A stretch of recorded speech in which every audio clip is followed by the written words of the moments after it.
Charles Dederich's sanctuary for those fighting drug addiction had morphed in its first decade of existence. It expanded from helping those with substance issues to becoming a utopian community with a growing list of business assets and resources. With its leader running things like a corporation, Synanon residents soon found their every hour accounted for, but they had no idea what was in store for their own futures or the futures of their children. This week's episode is The Cult of Synanon, Part 2. Sinisterhood.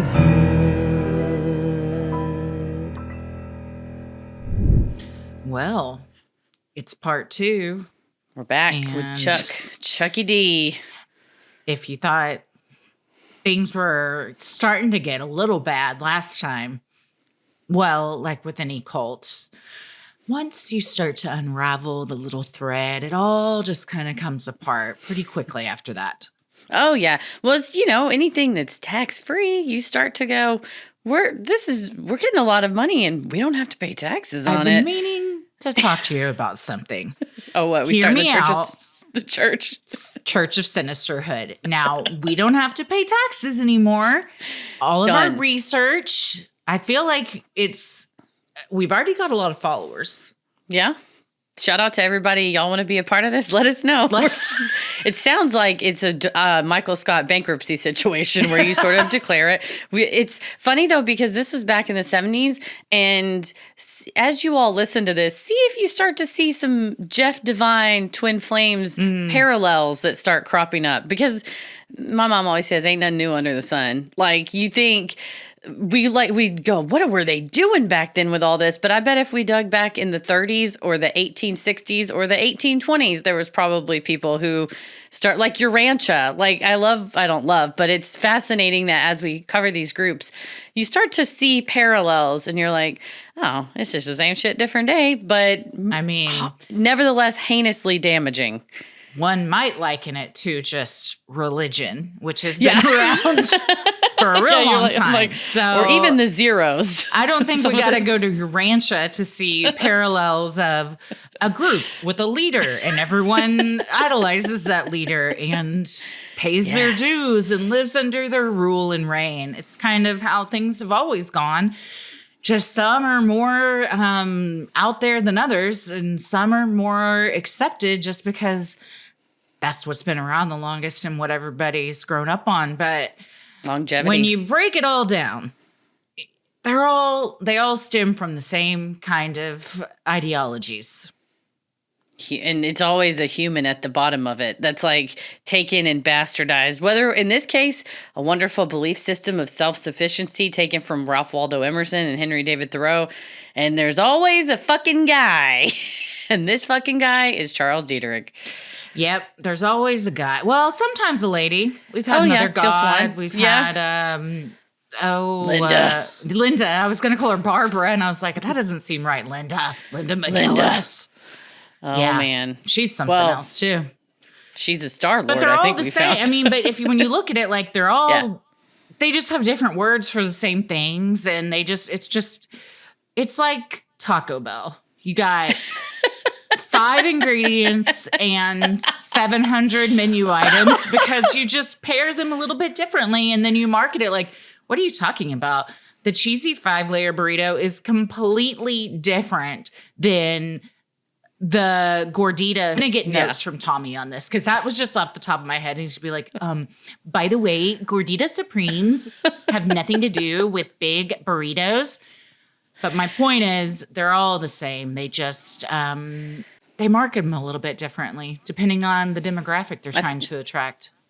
You're right. And as we've talked our way through this, we've come back full circle. We already have a church. It's called the Bell House Supreme, and it exists. So what we need to do is register the Bell House Supreme as a 501c3, as a church, a nonprofit. We'll get it registered. So if you're on our Patreon, you already know about the Bell House Supreme, which is the Taco Bell-based cult that Tommy is the leader of. Also, the Bell House Supreme Court, which is the court that I rule over. You're the Crunchwrap Supreme Court. And my jurisdiction is global.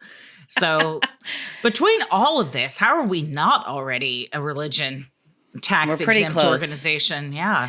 We're taking the We're taking the revival show on the road. You're going to worship the moon with us as we're about to go on the road and do tent revivals like back in the day. Bring your friends and family down. We call it the Full Moon Energy Tour, but really, what is the difference in us and a revival that you would be having for like, you want to hear less the good snakes. word about the moon, mother? Yeah. Less no snakes, more laughs is what I like to say. It's Full Moon Energy now with fewer snakes and more laughs. We're not saying zero snakes. We're just saying fewer snakes than an evangelical tent revival would probably have. Yes, but just as much fun and sweating, honestly, if we're being honest about us on stage. Yeah. Well, we're talking about our Full Moon Energy Tour where we talk about the darker side of the moon. And as you all know, we are fixing to go on tour starting May 14th. We're starting off in St. Louis. We're going Chicago, Milwaukee, Charlotte, Raleigh, Cincinnati, Cleveland, Toronto, Kansas City, Oklahoma City, San Diego, Phoenix, Las Vegas, and we're ending it here in Dallas. If you want to sign up for our tent revival, go to sinisterhood.com/live shows and get your tickets now. And keep those emails coming with weird shit to do in those cities because they're great. Gonna say thank you to everybody that sent in so many wonderful, weird suggestions. We take them all and we put them in a little document that we have. So we sincerely appreciate it. Yeah, well, we hope we see some of y'all on the road, and someone who's not invited is Charles Dederich. For several reasons. One of them is for several dead, reasons. But if he was alive, he still wouldn't be invited. No. If you want to wear overalls, you're allowed to wear overalls. I just don't want anyone to mandate that you wear overalls to our show, and we don't want any people that would mandate someone like that. No. So, no Charles D. This is a weird vulnerable admission. Please. I've always wished I was the type that looked cute in overalls, and it's just not for my body type. No, when I wear overalls, I look like Fred Mertz from My Love Lucy. It's not great. The shape of my body changes, and I was like, I don't look like Fred Mertz every day. But in overalls, I look like Fred Mertz. I'm about to go fix a problem in the building, like I'm a building super from the 1950s. Not a good look. My bust is not what I would call overall appropriate. In that, it spills out over the side, so it looks like I'm wearing a bib or something. It's just not like how. But I have some friends that I'm like, you look so cute in overalls, and I bet they're really comfortable. So that was just a little glimpse into, I've been doing some meditation. I have a new therapist. We just went on an eye-opening journey. One of our friends goes, "You going to talk about that on the air?" I was like, probably. I did have therapy this morning and had to go, "How was your weekend?" And I was like, "Well, I did a psychedelic trip." And she was like, "Okay, tell me everything." I was like, "All right." Well, there were a lot of dogs. Yeah. None of them mine.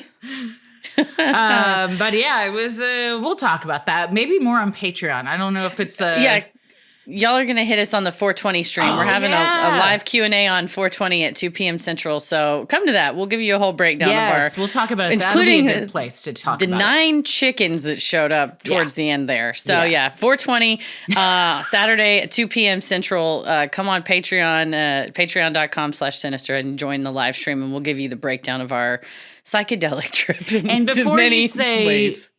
Oh my gosh, were they sacrificing chickens? No. These were brought with a full coop to the woman's house we were at just for egg laying purposes. Yeah, they'll be cared for. I trust. In the middle of, the peak of things, and it was something. Yeah, well, speaking of peak of things, where we're picking up with our Synanon story is at the peak of their flitting and getting. They're celebrities. They're on the news. Everybody loves Synanon at this point when we start, and we'll see where that goes. Even if you're not someone who they originally catered to because you had addiction issues, that doesn't stop them from saying, you know what, we'll just invent a new thing that you can come to and just rebrand. The magic of cults. We'll just make a new thing. It's fine. And it shall be decreed. So that's how, if you're worried if you might be in a cult, that's how you know. Cults are the OGs of rebranding. No one knows how to do it better than a cult. So I'm Christy. I'm Heather. And let's get into it. As Synanon's popularity grew, both from media attention and word of mouth, a new group of people became interested in the group's unconventional way of treatment. Synanon residents called people who had no history with drugs squares. With all the positive press, many squares were eager to join the group. In 1966, game clubs sprung up around the country with over 3,000 players joining in. For just a penny a month, anybody could meet up and use the game to work through their feelings. What seemed benevolent was actually a powerful recruiting tool to reach a wealthier, more middle-class membership. According to The Light on Synanon, players at the game clubs were lured in with the cheap monthly rates. Then they would be invited back to Synanon for meals and to visit other facilities. They would receive invitations to so many social events on site that eventually their calendars would be filled with Synanon activities. Residents then encouraged the squares to sever ties with old friends and become part of Synanon. Chuck began filling Synanon's ranks with middle-class educated squares who had more assets to give, rather than the formerly addicted residents who had helped build the group. And that's how we start to see what Chuck is really excited about. Because at first he was really excited about actually helping people. And then I think as the money grew, he's like, well, when you join, give us every penny you have. And if someone who's like, I've been on heroin since I was 15 years old and I'm now 35 and I have nothing to show for it. I have nothing to give but my time and myself. He's like, oh, okay, that's cool, I guess. But my friend over here has never really done drugs, and they actually have an IRA that's worth $300,000 that they're willing to give to the club, but they've never done drugs. And it's like, they can come. Let them, you know what? Everyone can join. Everyone's welcome, whether you've been a square, which kind of rude, but whatever. Yeah, right? Hey. I've always heard of that term as like, somebody that's boring. Hey, this bar sucks. The squares are all here. And it's like, and I'm the one that they're pointing at. And they're like, oh. You mean the people that don't abuse drugs? Okay. Yeah. Mm-hmm. Well, if that's boring, then so be it. But they did have more money. And I like to think Chuck had good intentions when it all began. But I think like with so many leaders that eventually become like a cult leader, it's the money. It's the money and the power that brings everybody down. They get a taste of it. And when you never had it and then you have a lot of it, it's real hard to go back to where you came from. No, for sure. And I think realizing that the donations and that's all well and good, but when you really do need people that are going to be your lawyer, like run things for you, you have to have people that have gone to school. If you want to have people that are going to run a school within your community, you have to have someone who's trained to do that. So therefore he's like going out and recruiting these people. But the penny a month is genius, because then it's like, oh, it's like kind of like therapy for free, but not realizing you're like a frog in a pot and they just like lure you more and more and more. I mean, it's like we talked about in the last episode, that Chuck Palahniuk book where the rich people like to get their kicks, go hang out with the unhoused and the poor community. And it's like, don't appropriate this into something that's like, voyeuristic and just something that you want to like say you're a part of, because the foundation of this is to really help people that are struggling with addiction work through something. And now you've got all these people coming in that don't have that battle.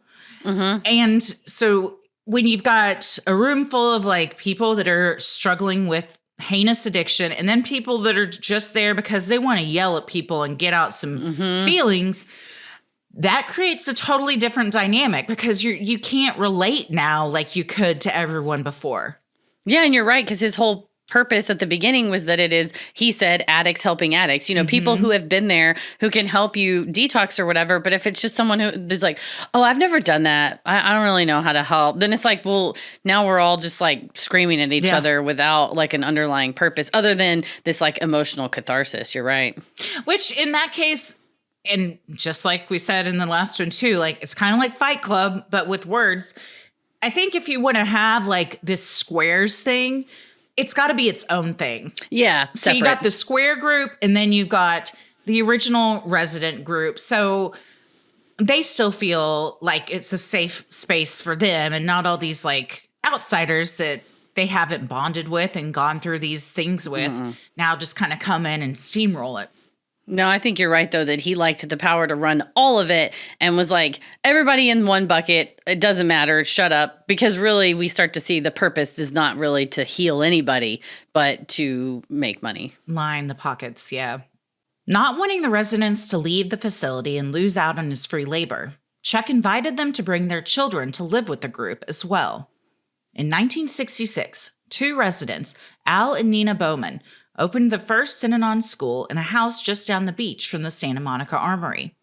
All Synanon children lived at the school and were raised community style, with a group of moms taking turns caring for them, known as demonstrators. Most parents saw their children, on average, once per week. I can't imagine a world in which I only saw Ella and Simon once per week. And I know that there are families where that is how it is for whatever reason. These kids were forced into a situation they had no say over and just taken from their parents. I mean, these mega daycares called hatcheries, like they're chickens.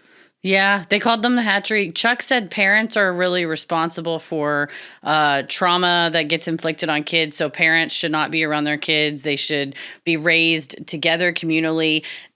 On the one hand, you have some people that were there from early ages that have, when they were in Santa Monica, really good memories of it. They're like, it was on the beach every day, having fun. But then as they sort of talk themselves through it, they say, you know, I never really got held when I needed it. Yeah, I really didn't feel like there was a safe place for me to cry and be with my, anybody. Because these people were all, like you said, kind of just babysitters. One lady did say, she's like, I was one of the nursing moms. So I breastfed my child. And then there were 5 other children that I breastfed. And we didn't see that was weird. We didn't think there was anything strange about that. But Chuck sort of said around 6, 7 months old, it's time to give the babies to the hatchery because he didn't want the parents to create too strong of bonds or have the kids to have too strong of bonds because he thought it led to trauma. Meanwhile, his own daughter's like, my dad never said he loved me until I was 17 years old. And craving you're like, that attention and words of affirmation. I mean,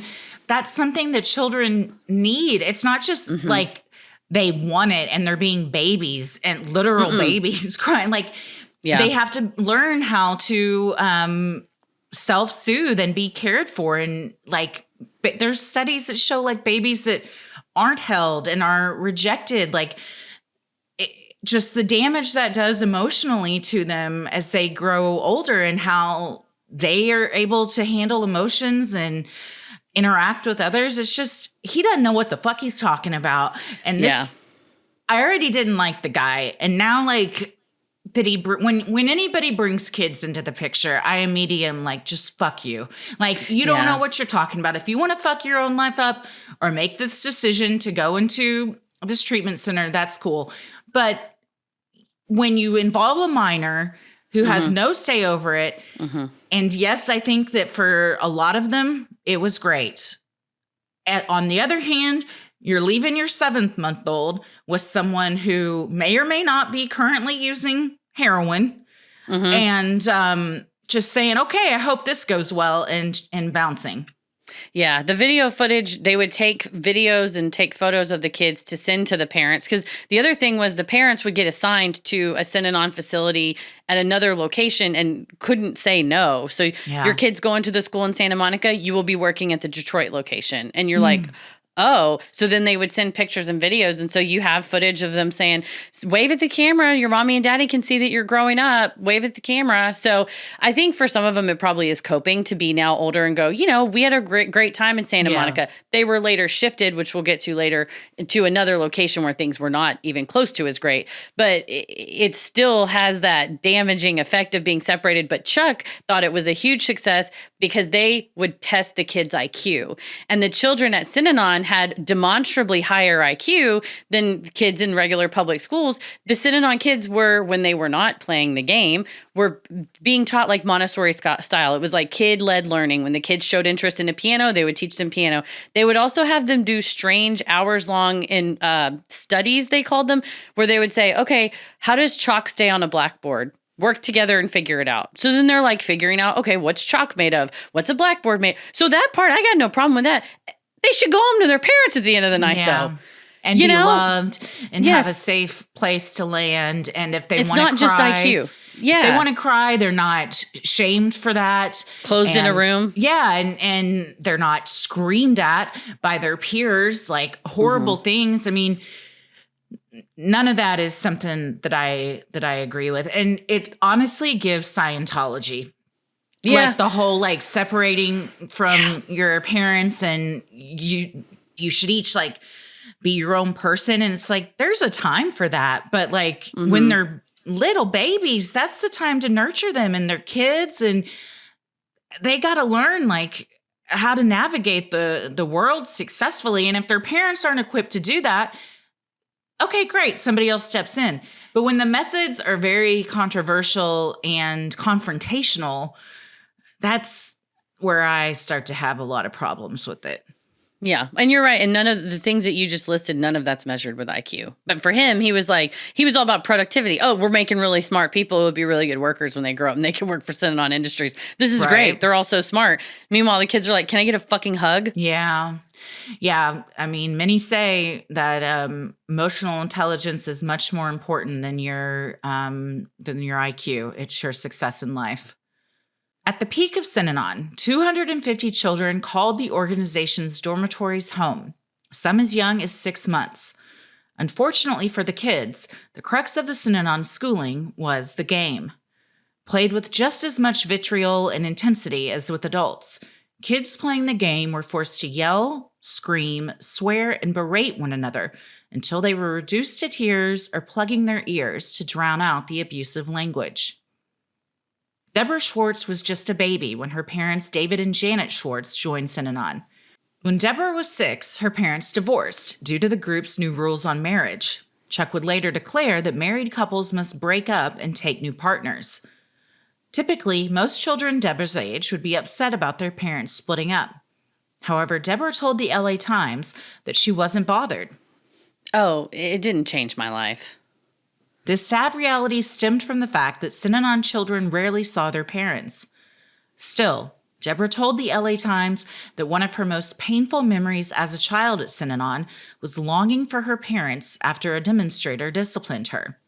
She recalled to the publication, I would rock myself and say in a sing-song voice, Mommy and Daddy, take me away. Forced to play the game, Deborah told interviewers that it was a good way to learn to speak your mind. While also admitting it was very confrontational and scary. Heartbreaking to think of a 6-year-old kid, I mean, that's Ella's age, just longing for someone to give her a hug and say it's okay and feel like she's in a safe space to cry. That's, you can be the smartest kid in the world, but if all you want at the end of the day is your parents to like come give you a big hug.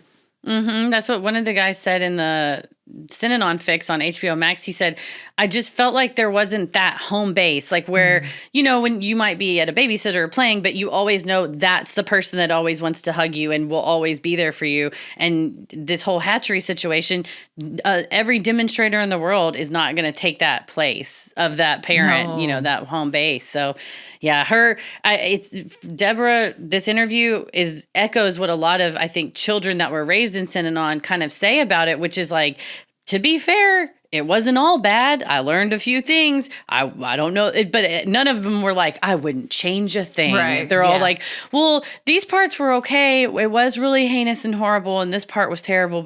And so it's like almost like they're coping with it.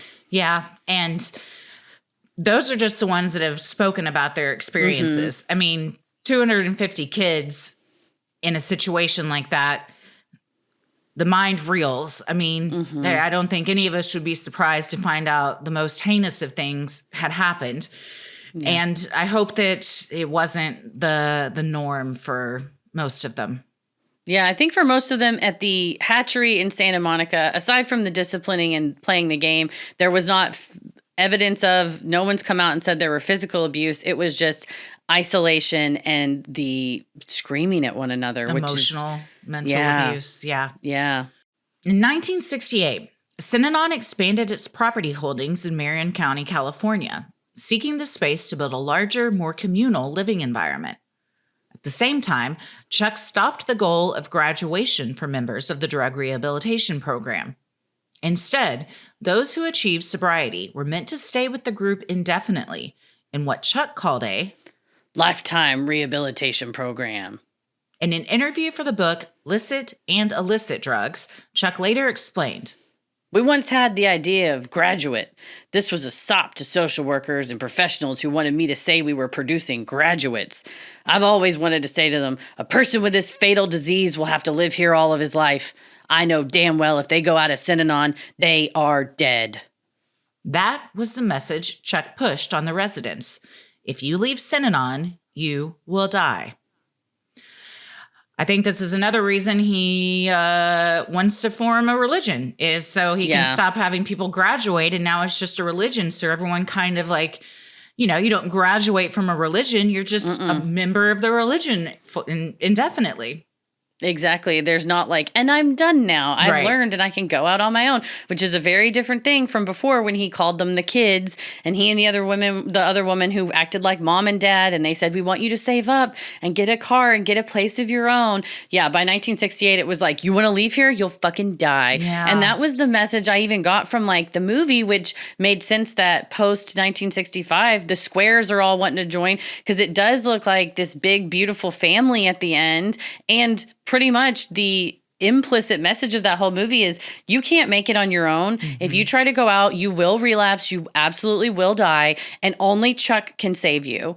And that's the message he wanted, because he needed bodies working the factory lines for him. Yeah. Yeah. You want everyone to stay there under your thumb. And I mean, obviously we know that millions of people that are recovering from addiction live wonderful lives by themselves and are completely capable of that. So to, again, like psychologically abuse these people by saying like, you'll die if you go out there, you'll never amount to anything without me. Well, it takes away from like, well, what's all this work that I've been doing, this personal growth that I've been trying to find, if not to like better myself and be able to take care of myself on my own. Yeah. And it's just that, like you said, cults are the OGs at rebranding. It's that rebranding of we're going to make you a sober person and you can live a productive life. And then just literally 10 years later is like, if you ever leave here, you'll die. I know what we said before, but actually we've learned new information. It's like, fucking make up your mind. Yeah. Synanon called this era Synanon 2, with the goal of creating a utopian society. Synanon 1, its first iteration, had been a therapeutic community known for its drug rehabilitation goals. Spurred to action by the assassinations of both John and Bobby Kennedy, as well as Dr. Martin Luther King Jr., Chuck convinced the group members that the tenets of Synanon could help everyone, not just dope fiends. Famed psychologist Abraham Maslow was impressed with Synanon in these days, writing a letter to the group in 1968, saying, "It seems to me that Synanon is now the only functioning total utopia or Eutychian subculture in the United States." And that's, in Synanon literature, the end of graduation and this kind of move up towards Northern California is like the second era. And it sort of became, for the squares, Chuck would say, Synanon is a better way to live. Mm-hmm. This is, you see society is crumbling. 1968 was a very tumultuous time. By then, all these assassinations had happened. And he's like, we are reinventing it. Like, this is you're going to get on I think the phrase was the ground floor of a dynamic and growing corporation. So he wasn't even like hiding it at this point. It was like, make better money. Lifestylers. Yeah. So it is like morphing into this, well, this is a lifestyle type of thing, almost like an MLM or, like a wellness group versus what it actually started out as. But everybody, especially, middle class people back then, everybody wants to be like on the breaking ground, like cutting edge of what's going to be the new hip thing. So it's a draw for sure. Yeah, and especially if you're despondent over the Vietnam War, you're despondent over politics, over the civil rights issues. And it's like, this is a place where everybody's kind to each other. Wink, wink, nudge, nudge on the outside. It seems like they are. It's an integrated society. So we don't have racism within the ranks because look, the leader himself is a white man married to a black woman. Like, we're very progressive. I can see absolutely why people would be like, oh, sure. I can go here. I automatically get a job. I automatically have a place to live. I automatically have friends. If you're feeling despondent, I can see why you get sucked in for sure. Definitely. By 1968, the group had over 800 members. They still held some operations in Santa Monica, with many located inside Club Casa del Mar, a building that formerly housed a posh beachfront hotel. With extreme interest in the group from people without substance use issues, Chuck devised a new way for squares to participate without having to live on site. Those who maintained jobs and lives outside Synanon but still wanted to fully join could become what Chuck called a lifestyler. All or most of their income earned from outside jobs would be turned over to the group. Lifestylers also made large donations to support the Synanon cause, including inheritances, entire businesses, and one building that covered an entire city block in San Francisco. One woman, Dorothy Salant Garrett, gave the group $1 million. And that's what one guy was like, yeah, I joined the group and then my dad died and my mom had already passed away. And so I inherited my parents' retirement accounts and their houses. And I was like, what should I do with it? And Chuck and the Synanon group was like, you should give it to Synanon because we're the new utopia. And by giving us your money, you're helping make society a better place. And I was like, oh, you're right. And he's like, I wrote him a check for $50,000 and I wrote him the deed to my parents' house. And you're like, what? But you're grieving. You're desperate. Yeah. Both your parents are gone. You're alone. You have people that are like, you could be a hero. This is just what we need. You know, I mean, it plays on all your vulnerabilities. Yeah, absolutely. And for Synanon, they're like, ring that register, baby. Yeah, we're making more money. Sinisterhood will be right back. This show is sponsored by BetterHelp. You know what? Sometimes my social battery gets low and I didn't know what to do about it, but thankfully I was able to talk to my therapist who I found on BetterHelp about how I can say no easier because I'm a people pleaser who doesn't say no, and that gets me into trouble. That's why you're starting an OnlyFans called Horsehead Lady Body because you and your social battery is going to be drained in more than one ways because you just like to give the people what they want. It's true. I have to say no better, and now I can. I'm more equipped to it thanks to my my therapist. Well, it's easy to ignore our own social batteries and spread ourselves thin, especially when it comes to social gatherings, picking up after the winter, the weather's nice, everybody's having parties, wanting to go to like rooftop patios and stuff like that. And sometimes you're like, oh, that sounds great, but I kind of just want to chill at home and binge Love is Blind. Right. And that's the beauty of therapy is it gives you the self-awareness to build a social life that doesn't drain your battery. My therapist, Nikki, I met on BetterHelp, and we talk every week on BetterHelp, and she has given me skills, a scale that I can use of like, do I want to go? Do I not want to go? And helped me feel less guilty about saying no because taking care of me is also productive. It's also being kind to myself. So I just needed to talk it out and hear that. We got to be kind to ourselves before we can be kind to others. If you're thinking of starting therapy, give BetterHelp a try. BetterHelp is convenient, flexible, affordable, and entirely online. Just fill out a brief questionnaire to get matched with a licensed therapist and switch therapists anytime for no additional charge. Find your social sweet spot with BetterHelp. Visit BetterHelp.com/sinister today to get 10% off your first month. That's BetterHelp, HELP.com/sinister. Sinisterhood will be right back. Though the organization was registered as a nonprofit called the Synanon Foundation, that entity was financially supported by the corporate arm called Synanon Industries, the holding company for the group's various businesses. A large majority of revenue came from AdGap, a Synanon business that customized pins, hats, jackets, and more with business logos. It generated profits of over $1 million in its first year, powered by employees working only for room and board. Food was donated to the group, as was medical and dental care from faithful Synanon doctors and dentists. Full-time residents worked light manufacturing or retail sales jobs by day, supporting Synanon-owned businesses, attended game sessions by night, and spent all their free time with one another. And yeah, if you wanted to run a corporation as a CEO and you could get all your employees to live on site, there's zero commute. They don't ever call in sick because you know if they're sick or not because they live with you, and you don't have to worry about them asking for raises because they work for you. And if you get pissed at them, you can make them shave their head. You'd probably really like that. And we don't live in a world like that. That's actually much worse than the society we live in, which is already pretty exploitive of workers. Yeah. And when everyone is spending all their time together day and night, it creates this toxic bubble where, and that's what any cult leader wants, right? For everyone to be in this bubble. So you're not getting like outside information or outsiders' opinions. Like, are you sure that that's what you want to be doing? Because it seems like they kind of are trying to scam people. No one's going to say that in the group. So then it's like, cut all those people off, sever ties with everyone outside of this. No, it's true. And I feel like Chuck was still, his prior pre-Synanon, pre-TLC, because he was in PR and sales, he still sold the Synanon Foundation. And to him, he would just go, oh, well, the Synanon Industries, that's just how we help people. We need the money. We just need the money. Not, I need the money to take and put in my own bank account, which he was doing. It was, we really need this money because the more people we have working for us and the more money we have, the more dope fiends we can help. And it wasn't true. It just started becoming that bit, I won't say business, but the arm that was the rehabilitation focus shrunk almost down to nothing.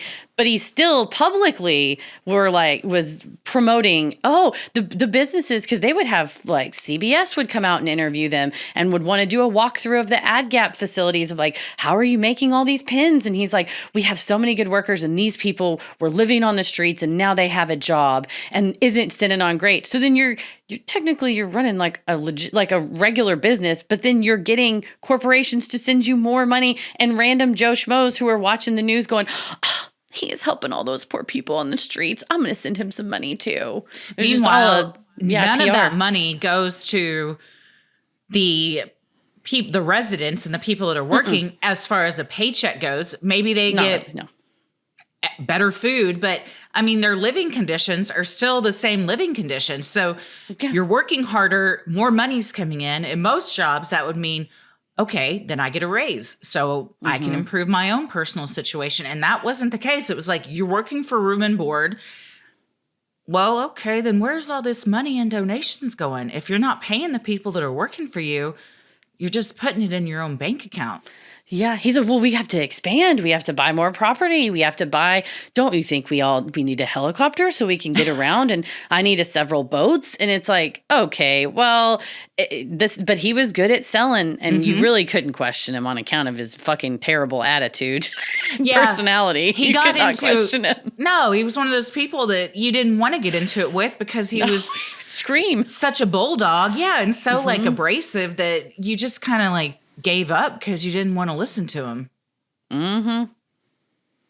The drug rehabilitation efforts were increasingly deprioritized in favor of building an alternative lifestyle community.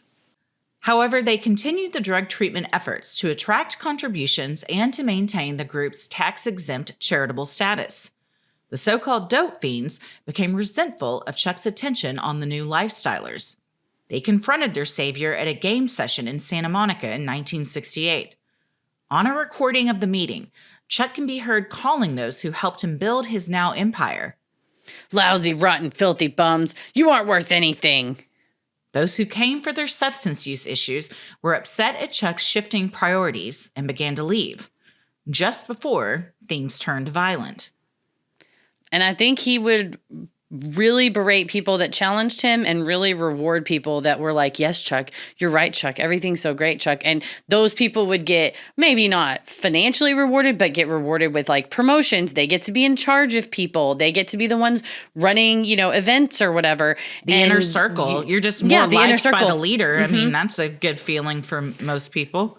You end up on the board of directors or whatever, which someone said the board of directors was Chuck, Betty, his wife, Chuck's daughter, Chuck's son, Chuck's brother, and then all the people that gave as much money, like all the people that gave the most money. So if you're like the lady that gave $1 million, the person that gave the entire city block building in San Francisco, those people would become, and so then you're there as a person who was struggling with addiction. You're like, I've spent my life day in, day out here, and I haven't gotten, like, all of a sudden this person gives somebody a building and they get to be on the board and I don't. I can imagine you'd be real pissed. You're I was down in the original location. They got fucking condemned and bulldozed, eating peanut butter sandwiches, chain smoking with this asshole. And now all of a sudden I'm a filthy, rotten bum that doesn't do anything for you. Fuck you. And then, For sure, fuck you. By 1969, in addition to the California locations, Synanon had expanded to New York, Texas, and Michigan. That year, Chuck and Betty moved north from Santa Monica to the Synanon-owned properties in West Marin County, California. Wherever Chuck and Betty went became the group's headquarters, and soon, over 1,000 residents moved to the small, unincorporated area in Marin County known as Tamales Bay. The entire sprawling facility was built from the ground up with Synanon labor. Free labor. And that's, I mean, he would just go, I believe we need a large building. And everyone's like, all right, let's do it. Who's digging the foundation? Who's doing this? I mean, they would jump. You have that many people that are willing to just jump and go. And also, you didn't really even get to say, I would love to help. They would be like, okay, Mike, you're on the construction crew now. You'll be digging 5 hours a day. And then you can have a 30-minute break and then you'll be digging 5 more hours. And they would have to be like, okay. Like, you didn't go, oh, no, thanks. I don't want to get transferred north. So people, again, would get transferred away from their kids or their families or people they were hanging out with, and it was not questioned.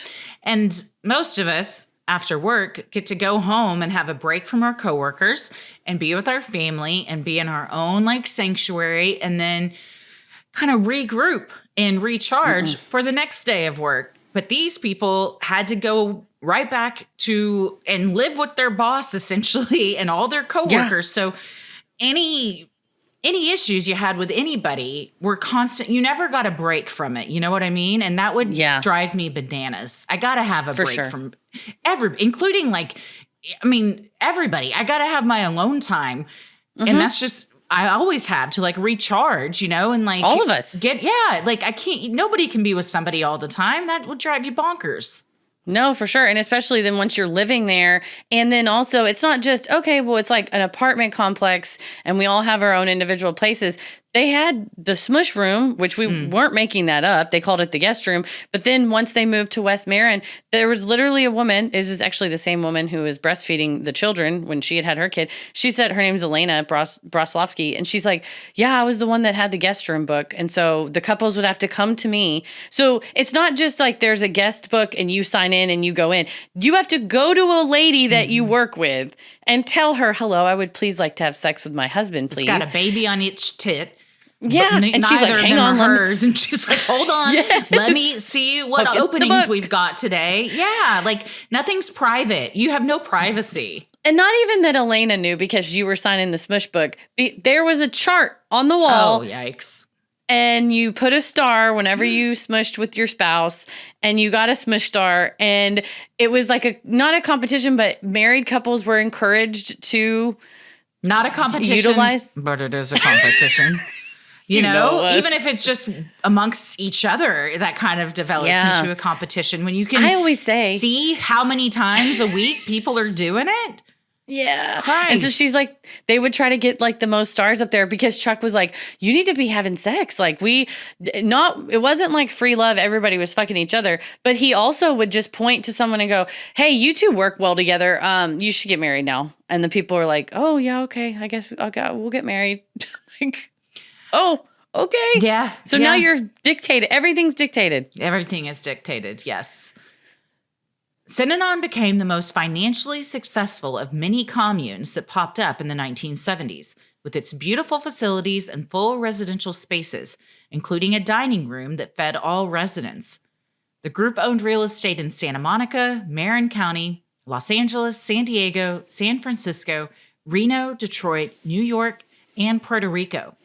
In a recorded speech, Chuck expressed his intent with the Marin County compound. We want to provide an aesthetically pleasing, psychologically pleasing, philosophically pleasing place in which people can dwell. What am I describing? Paradise? Hell? Yeah. Where you can't leave your coworkers. Yikes. I mean, for so long, so many people have tried to develop a utopian society. And as far as I know, it's never gone well. Yeah. It's because I think human nature because if there's no leader, then someone steps in to take advantage of everybody. Always. And then if there is a leader, they take advantage of everyone. Yep. So it's like. And then usually at some point, everyone decides, okay, we're going to overthrow this leader. So there's a coup. So always. And I don't have an answer. I'm just saying, I don't think whatever we've all done since the dawn of time hasn't worked. So if somebody's got the formula for a livable, successful utopian society, hit us up. Because I'd love to live in a place like that. I think we have to get everyone's buy-in. So everybody's just got to be cool, man, and then the whole world can be a utopian society. And I mean, just be fucking cool, man. If we could all do that, then, man, war would stop, poverty. We'd have world peace. Everything. Yeah, we'd have world peace. That's my all wish. We got to do. Yeah, most people are like, you want to come to my ranch and I'll show you how to live? And I'm like, I'm not interested in that. Lifestylers were living on site, with Chuck's focus moving away from helping those he called dope fiends and instead on building Synanon Industries, their corporate efforts to support what he called a self-supporting organization. At first, lifestylers who lived in the community still worked outside the community, turning over the bulk of their earnings to the group. But Chuck's concept of containment meant that all residents were encouraged to expend their energy inside the group to benefit fellow residents and grow the community, rather than waste time trying to build something on the outside. Soon that encouragement became mandatory, and the lifestylers began working only for Synanon businesses.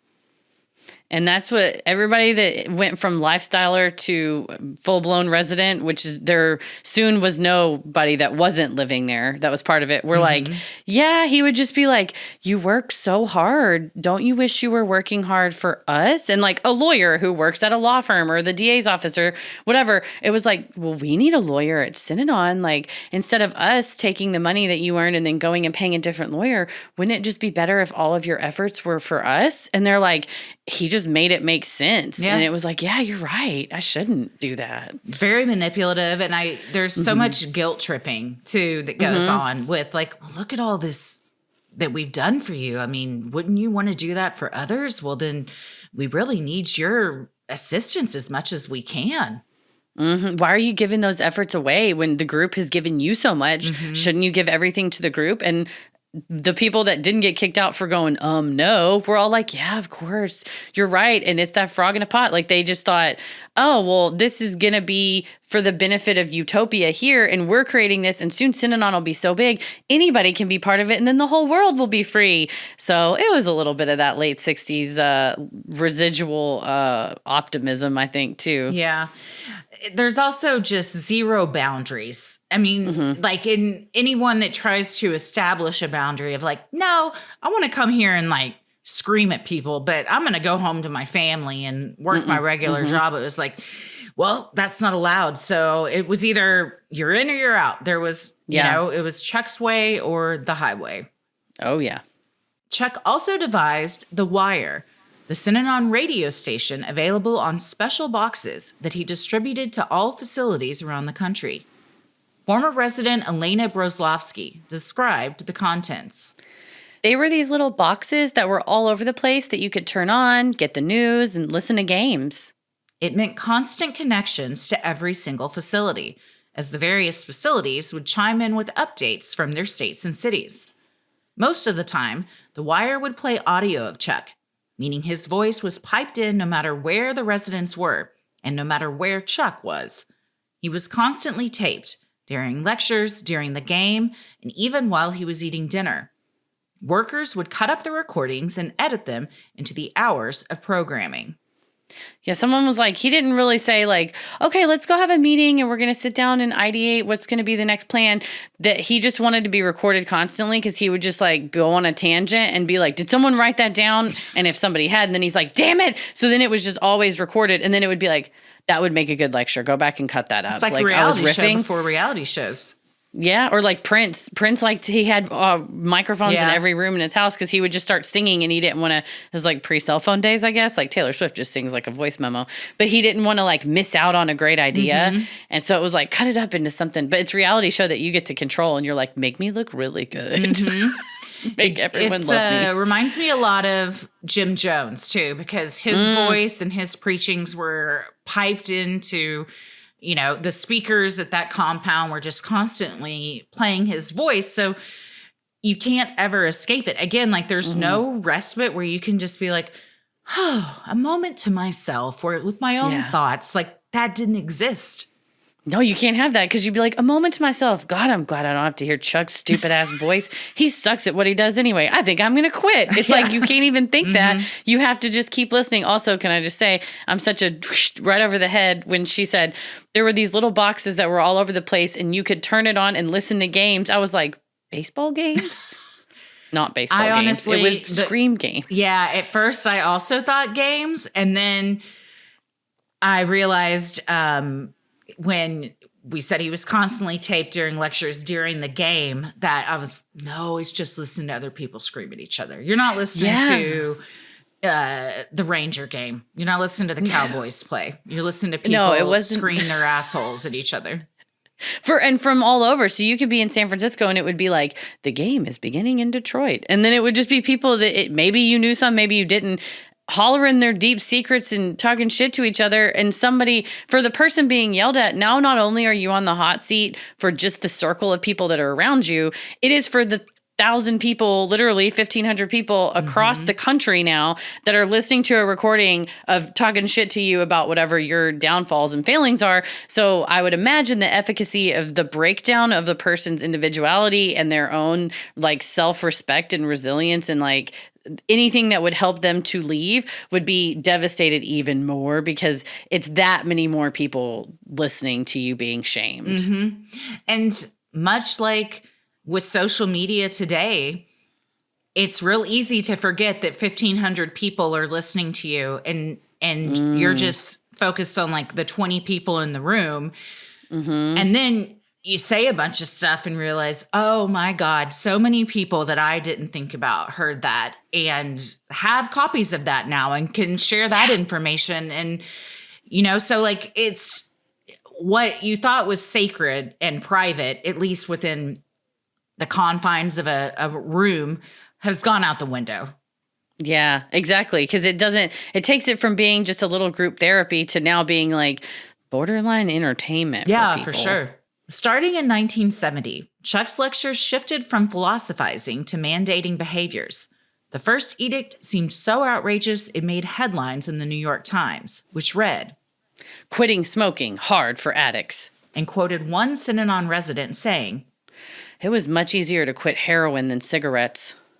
Chuck told the Times the decision to require residents to quit smoking was a combination of a cloudy lung x-ray and pressure from 200 young people under 15 who lived in the community, explaining, "They're non-smokers, so they don't have to rationalize away the medical reports and anti-smoking commercials the way I always did." The punishment for smoking was head shaving or expulsion. It would be nice if he was having everyone quit smoking so the children weren't around this all the time. But I don't think that's why he did it. Nah, I don't think so either. I don't think it was COPD or whatever. He said it was emphysema. I don't think it was his emphysema. No. And also, if you have a cloudy lung x-ray, like good for you for stopping smoking and taking care of yourself. But again, like you can't force everyone else to do that just because you made that decision for yourself. Yeah, we'll see right now. His interests weren't really in everybody's health. I've never done heroin. I smoked for many, many years. And, you know, an addictive personality is an addictive personality. So you're quitting one addiction, you've got the cigarettes. And for some people that are going through that, that's like the one bright spot of their day, the one saving grace that's getting them through each day. And then you take that away, and it really is like just a form of torture, but masked in this, like, we're trying to do this to make you healthier. Yeah, and also probably behavioral control to say Yeah. like I'll see who the truly strong ones are because I have told them this shall be, and they have a physiological and also psychological craving for it. No, I definitely think it's kind of a test, right? Too. Yeah. Chuck preached loudly on the wire that everyone should quit smoking. However, it was hard convincing residents to stop when Synanon had always provided unlimited free cigarettes. The Times reported that the group's cigarette bill was almost $200,000 a year for an unlimited supply of cigarettes for the 1,400 members across 7 centers. In banning smoking, Chuck saved a ton of money, but he also changed one aspect that had been fundamental to the group. Some members left over the ban. Those who stayed would see the erosion of the other 2 initial markers of early Synanon, nonviolence and a ban on drugs and alcohol, disappear shortly after their cigarettes.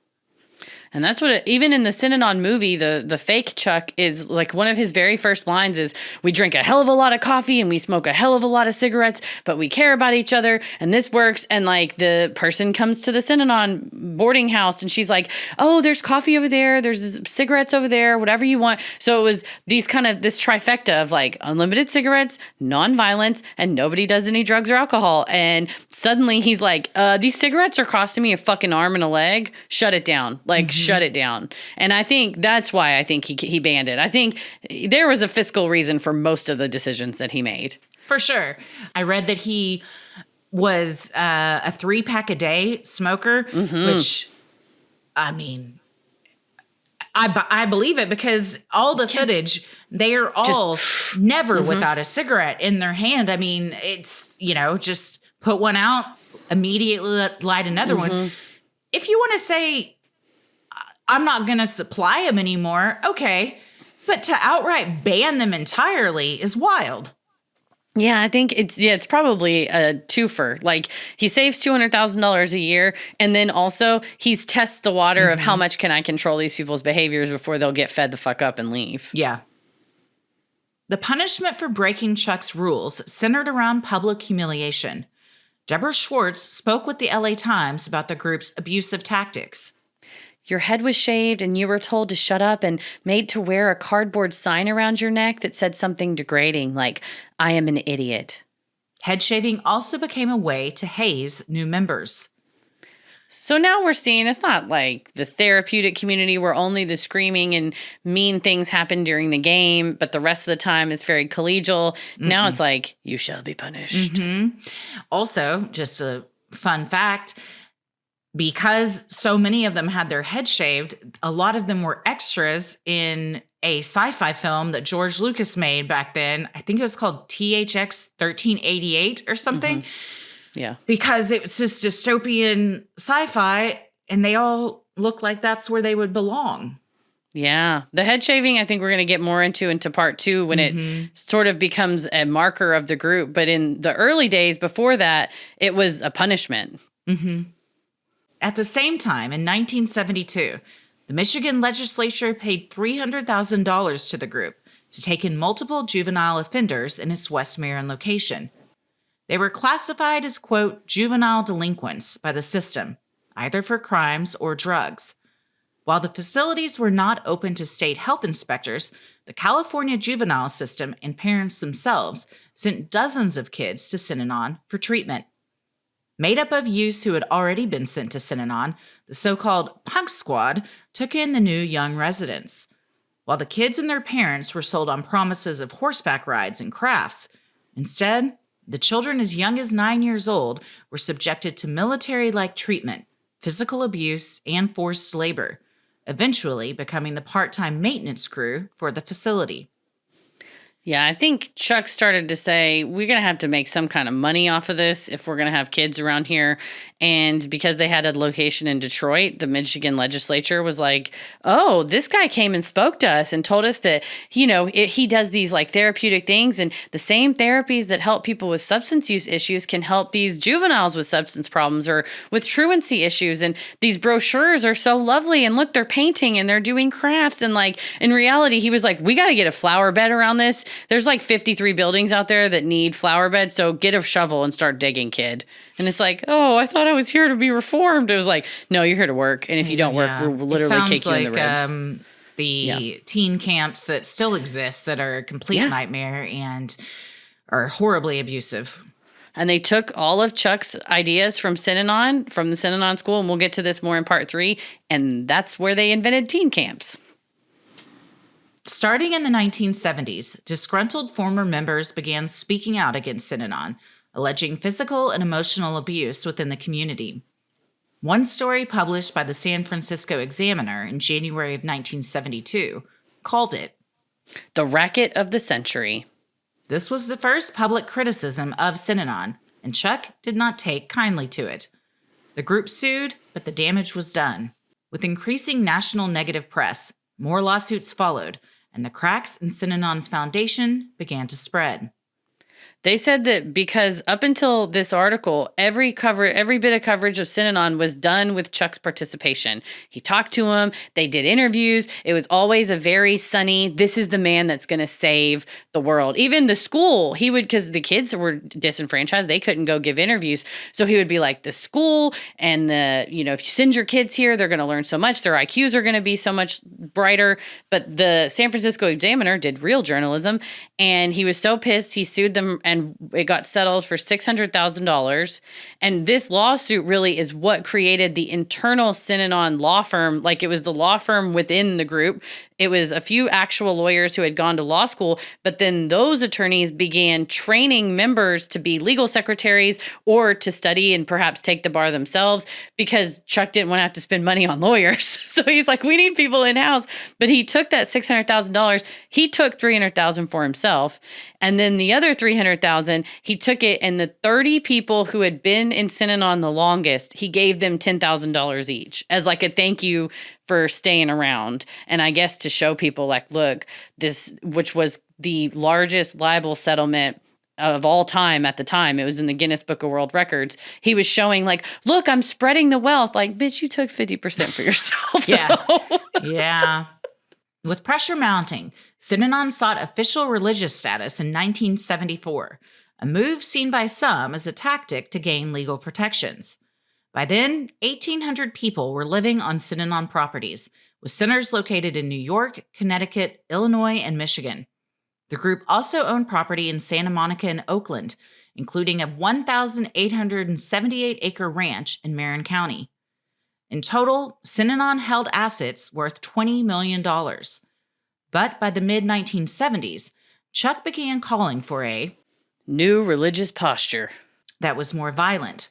He began amassing guns, with Synanon eventually buying more firearms than any organization in the history of California. It wasn't long before the New York Times published an article titled, Synanon, Utopian Dream or Nightmare? Raising questions about the group's practices. So what do we think? Well, I love JD said to interviewers, like, oh, well, some people thought it was really a church, and I never really did. I think he just did it to not have to pay taxes. Because really, I think they'd moved so far away from the rehabilitation. They still had kind of the kid camp part, but like parents were paying, the legislature would pay them to take kids. Individual parents could pay to send their kids there, even if the parent wasn't going to be a part of Synanon. So now it's like, now you just run like a kid camp, and that's not nonprofit. Mm-hmm. You registered nonprofit for this rehab, and you don't even really do that anymore. And now you're going to register as a religion, but what are your ideologies? What's your doctrine? Like, what are y'all doing? Yeah, he said, this is the kind of revolution that moved the world from Judaism to Catholicism to Protestantism to Synanism. This is a total revolution. And it was like, I think he called his religion cynicism? Synanism. That sounds too much like cynicism. Well, you should have some cynicism so you don't join Synanism. That's what because I'm saying. You can't, the problem is to name it something that sounds so close to something that has a negative connotation is a bit silly. It's like, listen, man, that's already a word. But yeah, the question was like, did they call themselves Synonites? Kind of like a Mennonite Cynics? so yeah, they're just like, this is a new religion. And he tried to kind of say, well, you don't have to give up if you're Jewish or Catholic or anything like that. It's an add-on. It's just, a little, it's like a protein boost. You get your smoothie and then you add a little protein boost. You can be whatever you want. And then you got some cynicism on top of it. Sprinkled on top. I don't have to pay taxes. So everybody join up. But I think that it was pretty, in my opinion, fairly transparent.